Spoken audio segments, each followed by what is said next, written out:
Oh, that's right. Yeah. That's great. Okay. Ladies and gentlemen, good afternoon.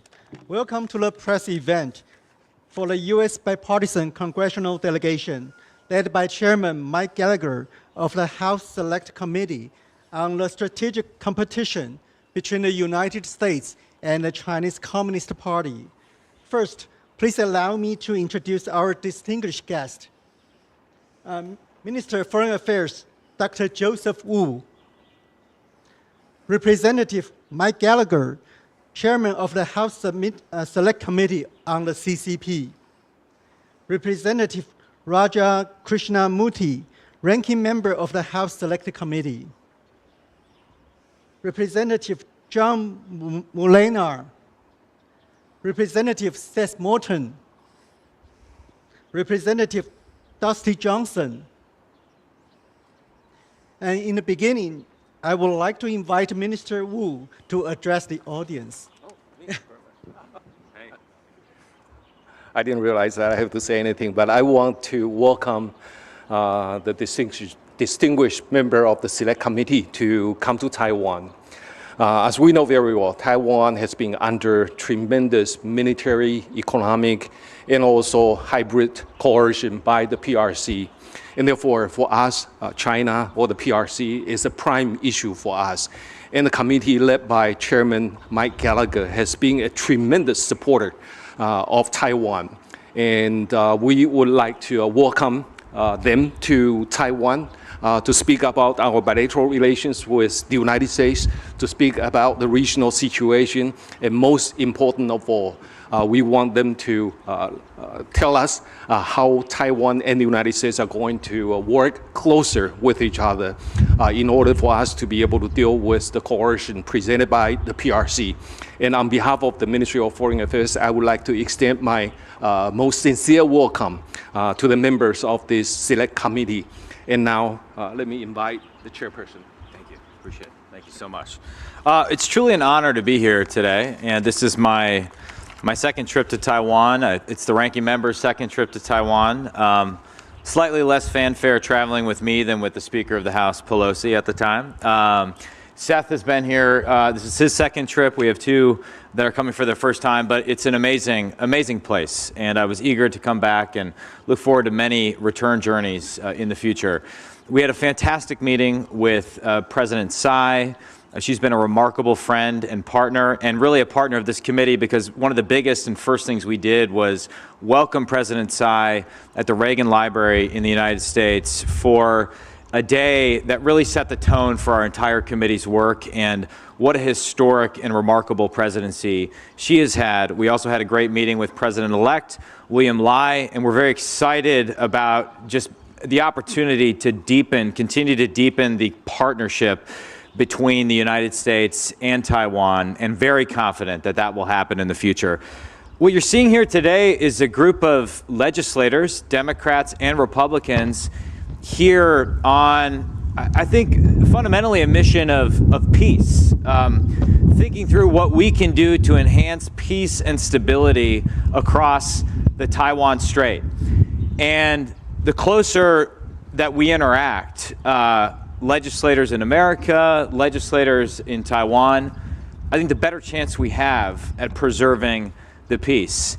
And in the committee's work, it's clear that the foremost threat to peace and stability across the Taiwan Strait is the increasing aggression of the Chinese Communist Party.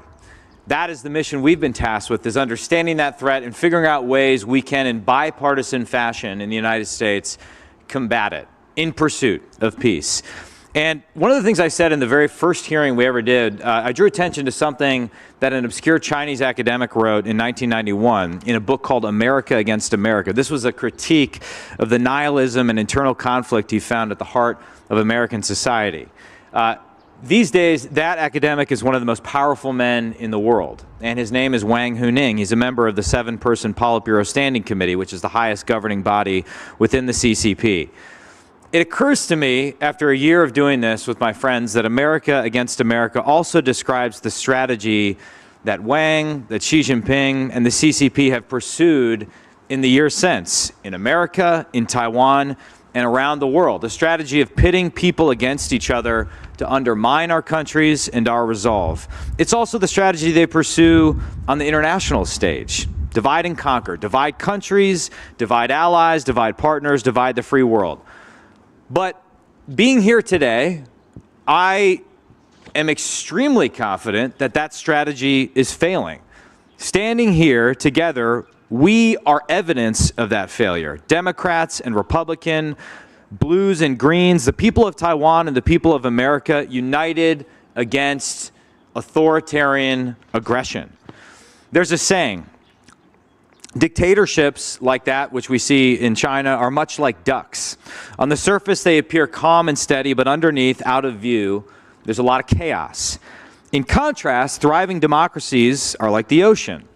On the surface, they're chaotic, they're seemingly messy, they're not designed for efficiency, they're full of disagreements, especially when you have divided government like we have in the United States.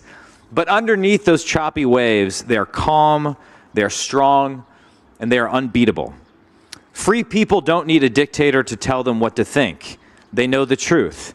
They see the Chinese Communist Party for what it is, a Marxist-Leninist regime for which people are mere tools for the party. And free people know what is at stake, our dignity, our rights, and our freedoms. They know that this is about what kind of world we want to live in, and they're standing up for what's right. The United States, Democrats, and Republicans stands with Taiwan for your freedom and for ours. For as Taiwan goes, so goes the world. Taiwan must remain, as it stands today, a candle, burning freely, fiercely, and improbably against the darkness. So thank you to our friends in Taiwan for your hospitality. Congratulations on a remarkable election and another peaceful transfer of power. We look forward to doing everything in our power as legislators to deepening this partnership for decades to come. Thank you very much. Thank you, Chairman. Now I would like to invite Representative Krishnamurthy to say a few words. Thank you. Thank you. It's an honor to be here, and as I like to say, it's an honor to be any place they can pronounce my name correctly. So thank you. I was here at this very spot 2 years ago in a little noticed visit by then Speaker Nancy Pelosi. And we had a lunch on the other side of that door in that great banquet hall to talk about our relationship and how do we grow it, how do we deepen it, how do we strengthen it. And so that was a Democratic speaker who brought a delegation with her. And now we have Chairman Gallagher, a Republican, leading another bipartisan delegation here to continue that very dialogue. Now, today we had a variety of meetings, including with President Tsai and President-elect Lai, and I just have to say they were extremely productive, they were candid, and there was a lot of give and take, and we learned a lot. Here were my 3 takeaways from those meetings. First of all, there is deep bipartisan support for the relationship with Taiwan and for the status quo, and no unilateral changes being made to the status quo. We strongly support President-elect Lai and President Tsai's continuing insistence that all differences between the PRC and Taiwan be resolved peacefully. That's very important. The second takeaway that I had was that the people of Taiwan, just as the people of the United States and people around the world, are watching what's unfolding in Ukraine very closely. Very closely. And in fact, at our meeting, President-elect Lai showed us a picture of what some people had grown in the way of blue and gold orchids in Taiwan in their symbol of standing by the people of Ukraine. But what was much more important than anything else in that conversation about Ukraine is making sure that the people of Ukraine succeed in beating back authoritarianism and the criminal invasion by Russia. And that is why we are so keen on making sure that the supplemental appropriations bill that the U.S. Senate has sent to make sure that Ukraine is properly aided actually succeeds in the House as well. Because as President-elect Lai made very clear, and President Tsai, if for some reason the Ukrainians do not prevail, that will only encourage hostilities against Taiwan.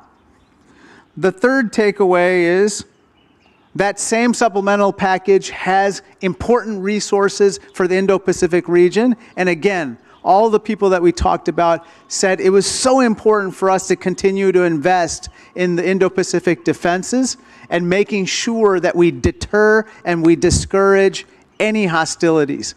Because at the end of the day, it's about discouraging hostilities, discouraging conflict, and making peace. So with that, I say thank you again. Thank you, Representative. And now I would like to open the floor to questions. Because the delegation has a busy schedule, we will only take 4 questions. So if you have questions, raise your hand and tell everybody your name and the medium you belong to. And Ben.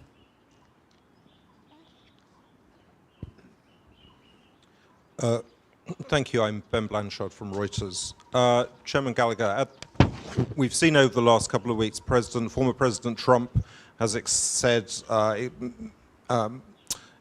many doubts about the role of NATO and about supporting Ukraine, which everyone is well aware of.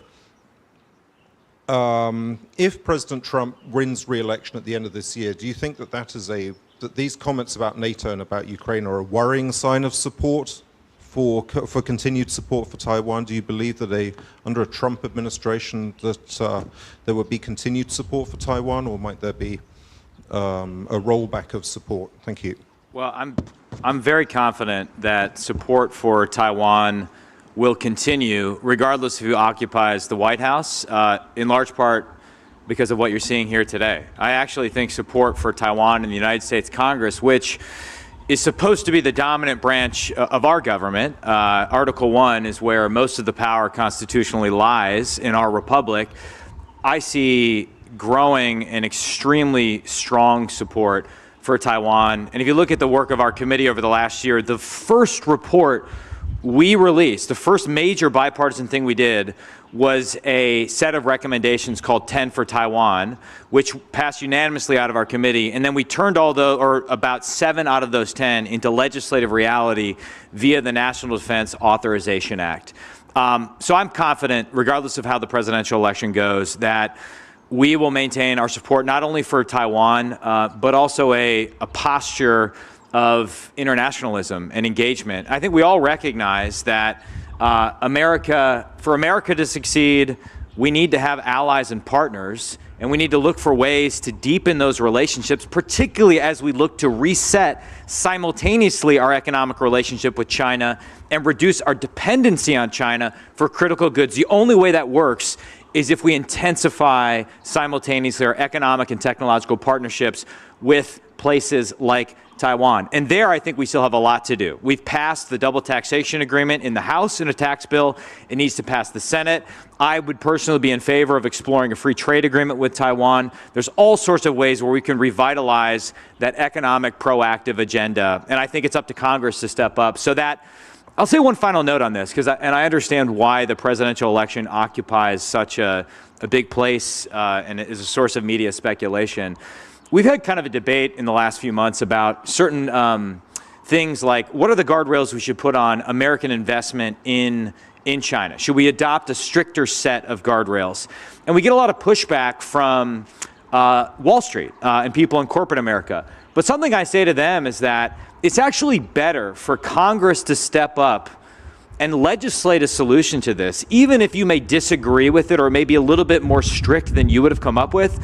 Because if Congress does it, if the legislature steps up and does it, it will last far beyond a change in a presidential administration. Otherwise, we go back and forth wildly between executive orders, and that's just a recipe for chaos. So my confidence stems from the fact that on our committee, we've had a great degree of bipartisanship, and I want to make absolutely clear that I think the people of Taiwan should be confident that America stands with them, even as we sort through a very intense political season domestically.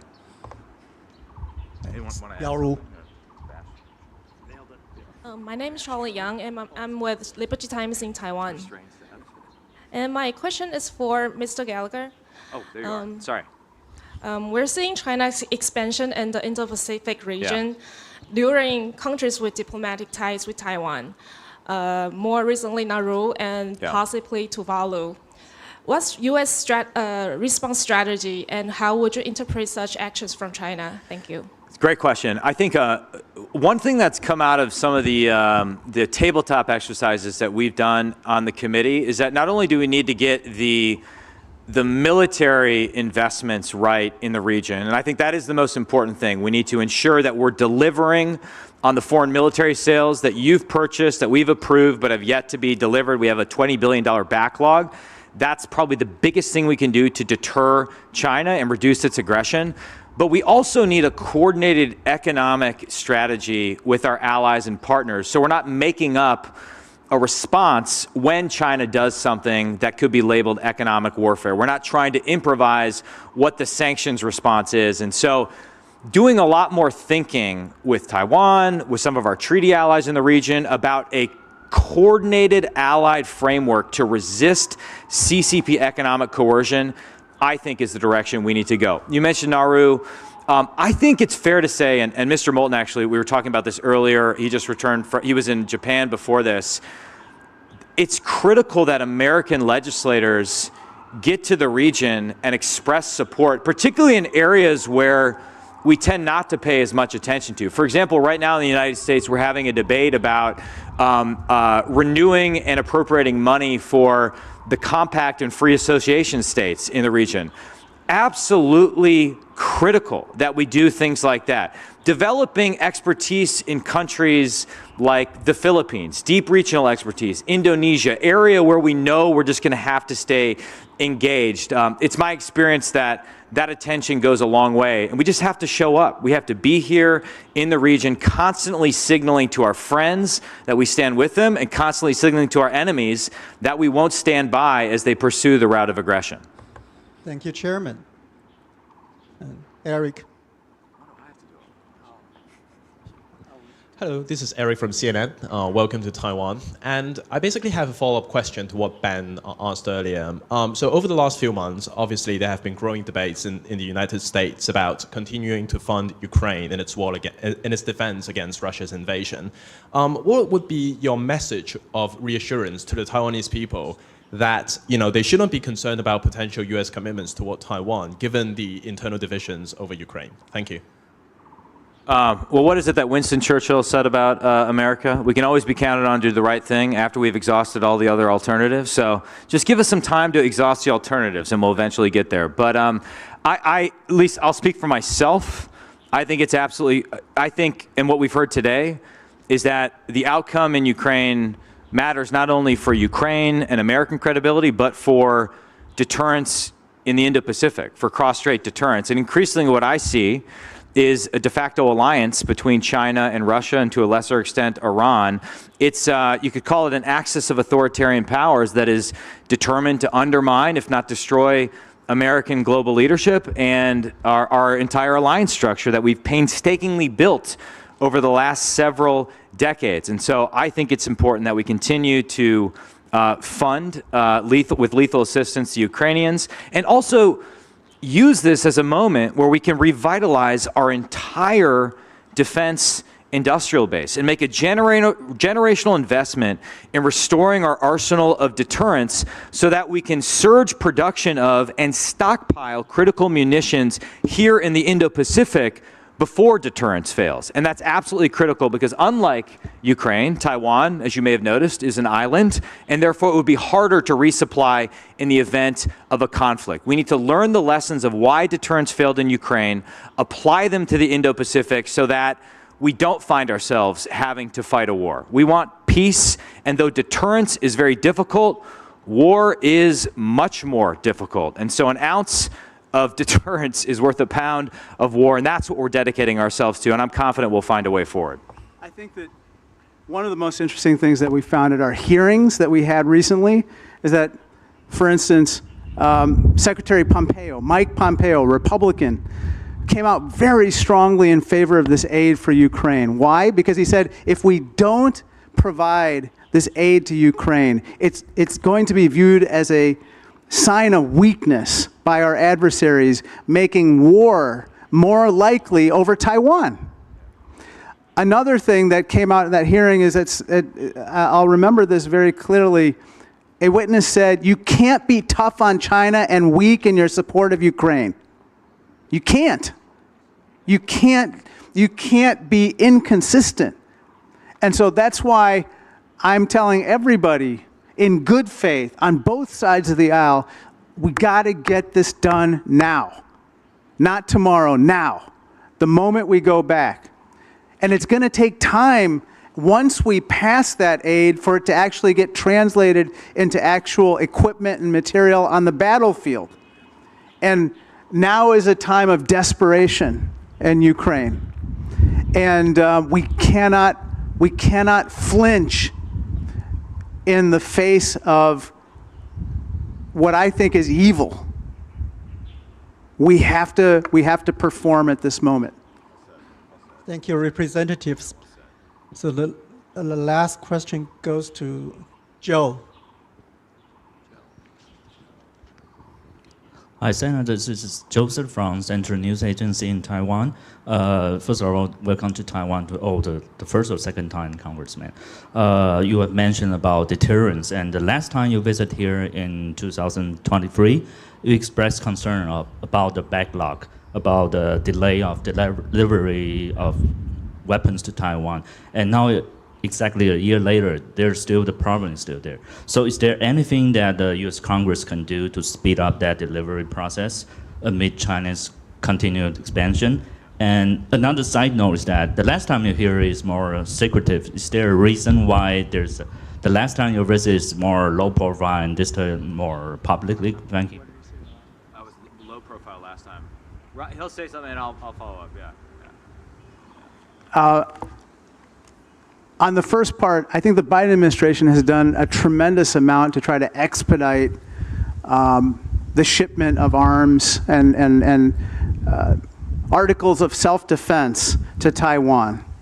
All that being said, we know that the defense industrial base is under tremendous stress right now, and that's why, as part of our 10 for Taiwan recommendations, one of the things that we have recommended and Chairman Gallagher has championed as a member of the House Armed Services Committee is multi-year appropriations. This is something that's the biggest no-brainer ever, and yet we're not doing it in Washington, D.C. What that means is basically allowing companies that produce, say, bullets, to know that there's going to be business or demand for those bullets over a certain number of years, as opposed to just 1 year. If it's just 1 year, they'll only make investments to make sure that enough bullets are completed that 1 year.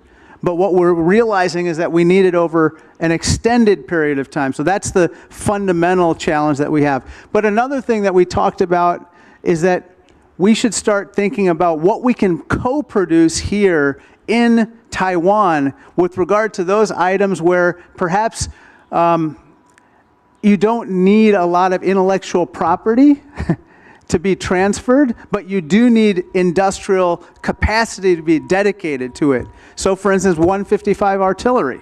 This is in incredibly short supply around the world. We know this in Ukraine to be the case. And Taiwan could be a potentially great partner in the production of 155 millimeter artillery. but there are so many other attritable items. These are items that we know would be required for deterrence that they can make locally, and that we don't have to worry about necessarily stressing the supply chains in other parts of the world. Mike?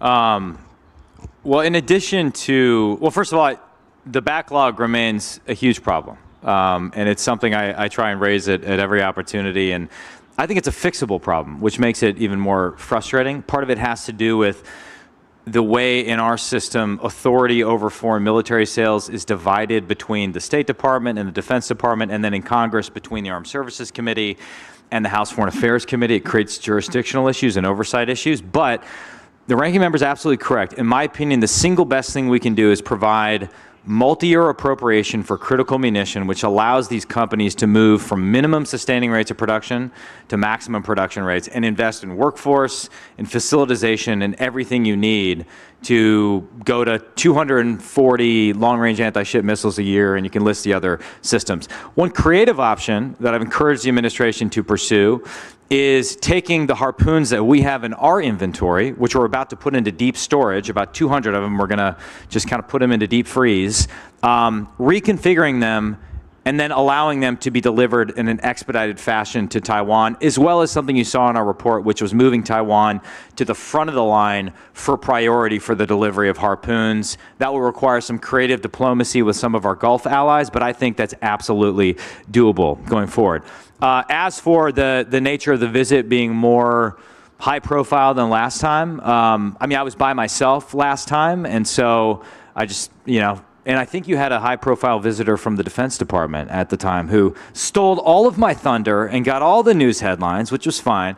But I think this time, since we have a bipartisan delegation, and since you just had an election, we thought it was very important to publicly send a signal of unified American support for Taiwan. We felt like that would be a good signal, not only just here in Taiwan, but throughout the region. I also have to say your shoes are great. I really like those. You got to tell me where I can purchase a pair of those. Those would not be low profile though if I purchased those. So. Thank you, Representative. And before we conclude this press event, so at the request of all media friends, so I would like to invite all our distinguished guests and the minister one step forward for a group photo.